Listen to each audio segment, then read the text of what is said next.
നമസ്കാരം. പടിഞ്ഞാറൻ ഏഷ്യയിലെ സംഘർഷങ്ങൾ പുതിയൊരു തലത്തിലേക്ക് കടക്കുകയാണോ? ലോകത്തെ ഏറ്റവും പ്രധാനപ്പെട്ട സമുദ്ര വ്യാപാര പാതകളിൽ ഒന്നായ ഹോർമുസ് കടലിടുക്കിൽ വീണ്ടും ഒരു കപ്പൽ ആക്രമിക്കപ്പെട്ടിരിക്കുന്നു. ഇത്തവണ ലക്ഷ്യമിട്ടത് ഇന്ത്യയിലേക്ക് വരികയായിരുന്ന ഒരു തായ് കപ്പലിനെയാണ്.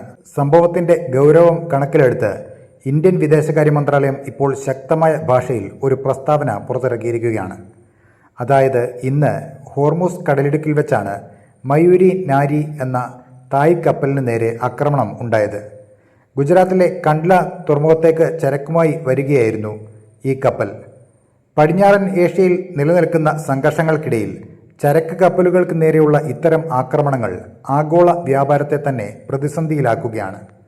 ഹോർമുസ് കടലിടുക്ക് എന്നത് ലോകത്തെ എണ്ണക്കടത്തിന്റെ സ്ഥിരാകേന്ദ്രമാണ് എന്നത് ഈ സംഭവത്തിന്റെ ആഘാതം വർദ്ധിപ്പിക്കുന്നു. ഇന്ത്യൻ വിദേശകാര്യ മന്ത്രാലയം പുറത്തിറക്കിയ പ്രസ്താവനയിൽ ഈ സംഭവത്തെ ശക്തമായി അപലപിച്ചിട്ടുണ്ട്.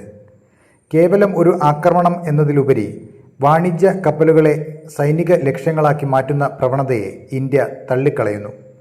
പടിഞ്ഞാറൻ ഏഷ്യയിലെ യുദ്ധ സാഹചര്യങ്ങളിൽ നിരപരാധികളായ നാവികരുടെ ജീവൻ പണയപ്പെടുത്തുന്നത് അംഗീകരിക്കാനാവില്ല എന്നതാണ് ഇന്ത്യയുടെ നിലപാട്. മുൻപ് നടന്ന സമാനമായ ആക്രമണങ്ങളിൽ ഇന്ത്യൻ പൗരന്മാർക്ക് ജീവൻ നഷ്ടപ്പെട്ട കാര്യം പ്രസ്താവനയിൽ പ്രത്യേകം ഓർമ്മിപ്പിക്കുന്നുണ്ട്.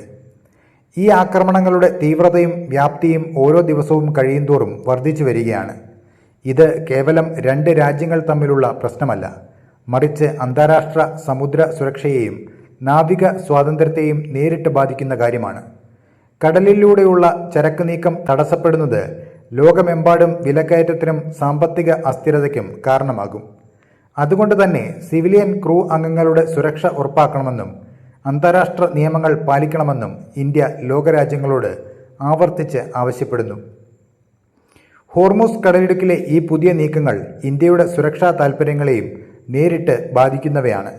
വരും ദിവസങ്ങളിൽ അന്താരാഷ്ട്ര സമൂഹം ഇതിനോട് എങ്ങനെ പ്രതികരിക്കും എന്നത് നിർണായകമാണ്. അപ്പോൾ മറ്റൊരു വാർത്തയുമായി വീണ്ടും കാണാം. നന്ദി.